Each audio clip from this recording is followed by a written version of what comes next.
Welcome to Thyolo District, a land of beauty and rich history. Located in the southern region of Malawi, Thyolo is a treasure trove of natural wonders and cultural heritage.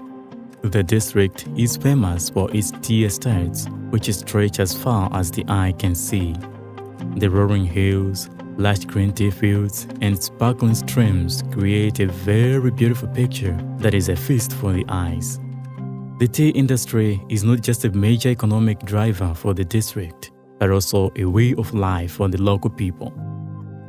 Thyolo is not just about history and tea. The district is also home to some of the most beautiful natural attractions in Malawi, including the majestic Thyolo Mountain and the towering Mulanje Mountains. Thyolo District is a place of beauty, rich history, and warm hospitality. Come and experience it for yourself. Let the roaring hills, lush tea fields, and sparkling streams captivate your senses and leave you with memories that will last a lifetime. Thyolo District, a land of beauty and rich history.